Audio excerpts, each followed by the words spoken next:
This is Aric Allen from Createasphere, and this podcast is about the basics of digital asset management. I had the chance to Skype chat with Henrik de Gyor. He's a digital asset management professional and author of the blog Another Damn Blog, and that's at anotherdamnblog.com. And essentially, the first question I had is about a digital asset management implementation phase. And of course, the first question is, what's the first step a company can take? But beyond that, I want to ask you, when a company is in that position and taking that first step, what is the most common mistakes that companies make when they step into this process for the first time? Well, there's several common mistakes. One is not doing the research ahead of time, of both internally and externally. Internally, it should come first, where you identify what your true business needs are and what your true use cases are, and you document them. And most organizations do not do that. They have zero documentation or very little documentation across the board of who the users are, what the use cases will be, what the needs will be for a dam. Why do you need a dam? What is the dam going to do for you, and how are you going to fit that in the process? And they skip that process because first of all, they don't document. That's the common issue. They don't document what they've done in the past or what they plan on doing in the intermediate, because there's going to be a in-between phase during the implementation, and then what they envision in the future with a dam, with advisement from the vendor and or consultants as far as what DAM should be able to do for them in a business sense and in the use case sense. So that's the most common, is not documenting and not doing use cases and workflows. Basically, documenting their workflows to know, how do we handle assets today, and or files today, and how are we going to document and use files to assets tomorrow? And the differentiation I make between files and assets is a file is just, I have my Windows or my Mac open, and I just see a folder full of assets that I may have created or acquired, and they're just file names. And those file names may mean something or absolutely nothing to originally possibly the person that originally created it, or the also common misconception is, oh well, we're going to treat digital assets just like paper, or we're going to treat them. We're going to take the archivist point of view, the non-digital archivist point of view, and implement that to digital world, where we're going to have.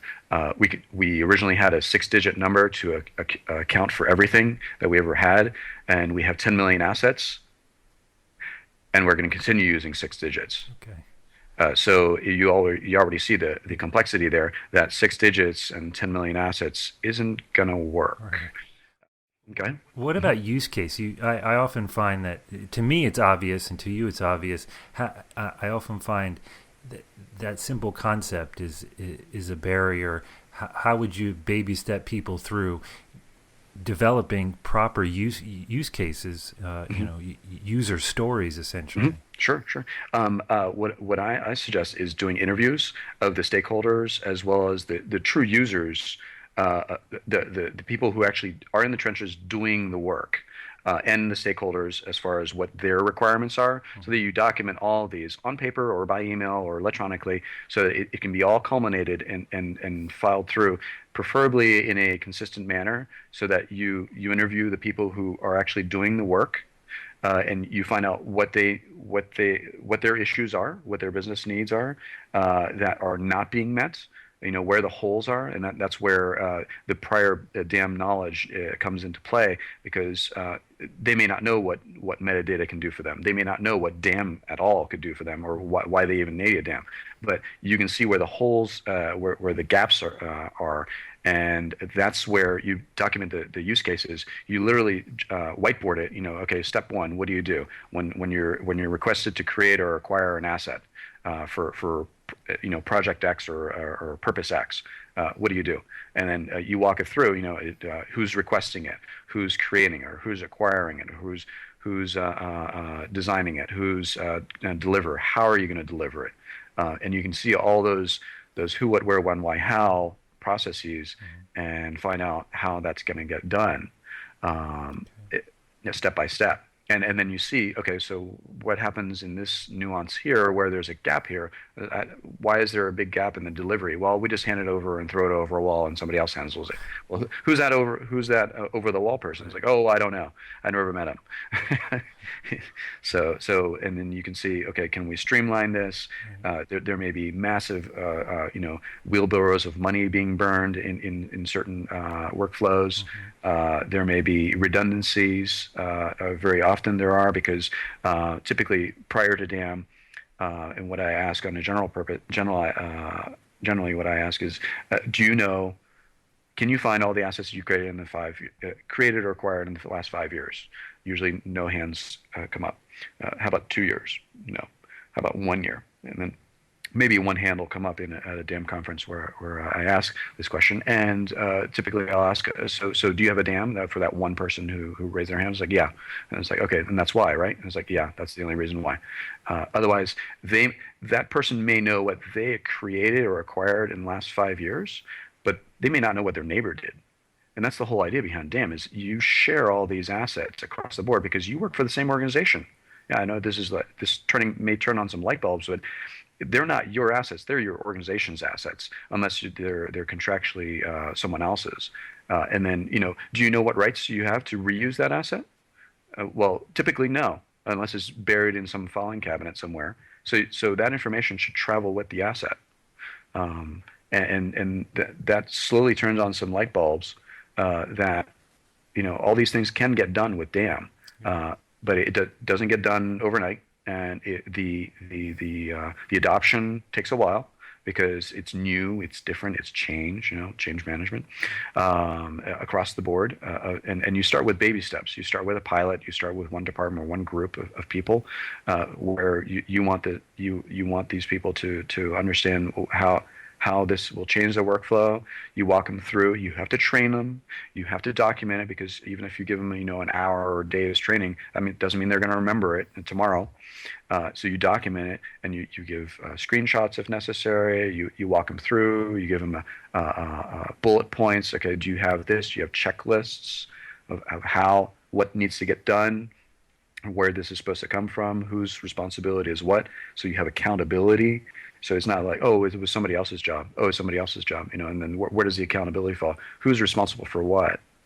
All those things are things that you need to be accounted for. Well, with that process of implementation, is creating a taxonomy and metadata schema part of that, or is that something you do even before implementation? Yes, I would strongly recommend doing it before implementation, because you need to know what information you have today, and that may be minimal and may be voluminous, and then what information do you want to carry over from that information that you may have today, and what information do you want to capture going forward, and how far do you want to go backwards? If you want to go backwards, some people choose not to go backwards, and so you have to draw that line in the sand. It was like, today we're going to start using this metadata schema, and we're going to start capturing this information about this asset, these assets, these types of assets. Whether it's audio, video, text, graphics, photos, whatever they happen to be. What information do you need to know about it? Do you need to know who created it? Do you need to know where it came from? Do you need to know what rights you have to it? Do you need to know what credit is required? Do you need to know the size or how long it is, or who's in it without having to view the entire video or photograph or audio file? All those things can be captured. Do you need to know if you have releases for all these people?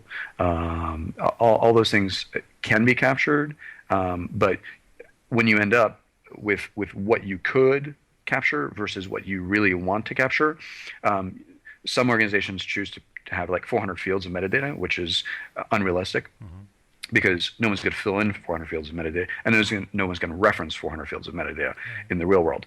So it's going to take you way too long to fill them in. So I actually had a poll on my blog as far as how many fields of metadata do you really use. I have the results on there, so you can take a look at it. And it's usually not too big because it has to be realistic Yeah. enough that you can capture it on a preferably per asset or per shoot or per whatever voluminous basis. So you can gang capture all these things like, oh, all these photos are from this cruise ship that we shot over the Caribbean. And so we don't have to look for those photos again and again and again and again. Or this is from a advertising shoot that we did for this with this personality. And you capture all that, and you can add the information to all those images, and then slight tweaks between them. This is from a tight shot, or this is a very wide shot, or whatever.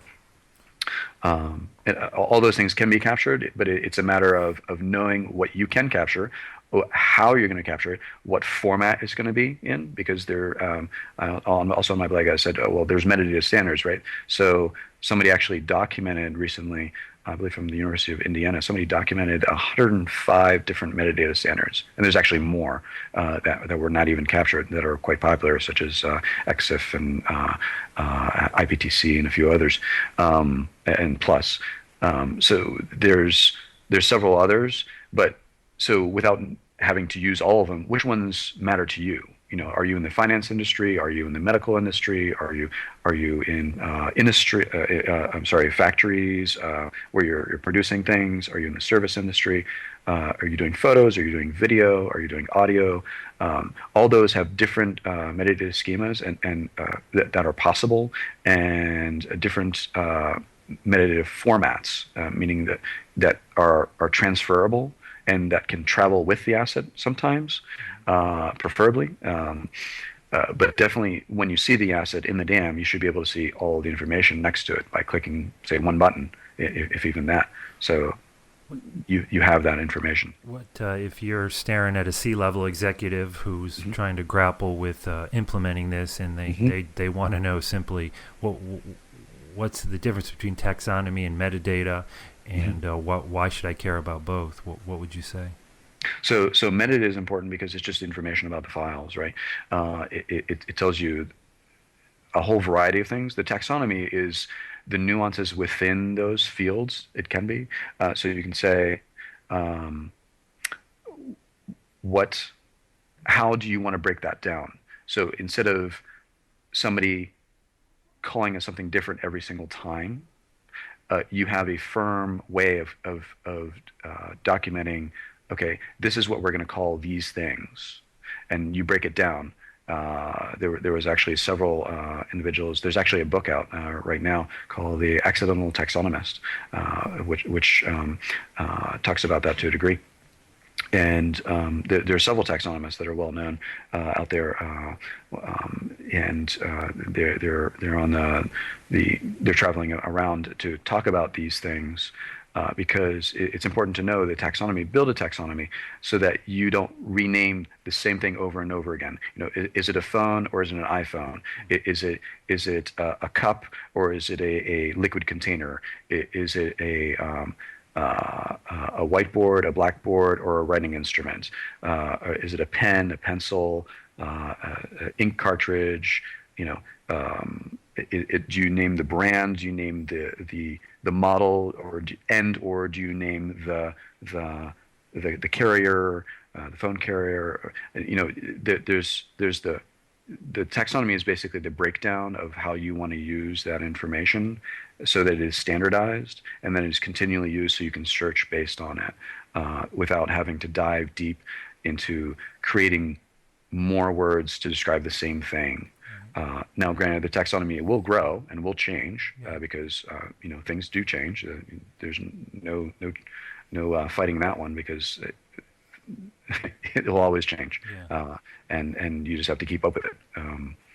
Unless your organization never changes, and then you won't last very long. No, great. And then I know we're having you at our Digital Asset Management Conference in September in New York.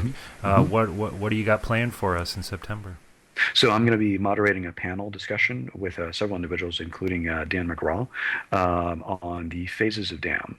what are the phases of DAM, so including implementation, and what that involves, and are they really phases? And we'll have several other speakers talk about how they implement it recently. So we'll have somebody who's recently implementing a DAM in their organization, I believe in the video space, and we may also have a vendor speak into that respect as far as their perspective. So we'll have multiple perspectives on the same topic. So we'll have fresh perspectives that recently did it. We'll have somebody who does it on a regular basis for many different organizations, and we'll of course entertain questions from the audience. So I really look forward to that. Awesome. Well, we'll see you in September, and I really appreciate your time today. Thank you.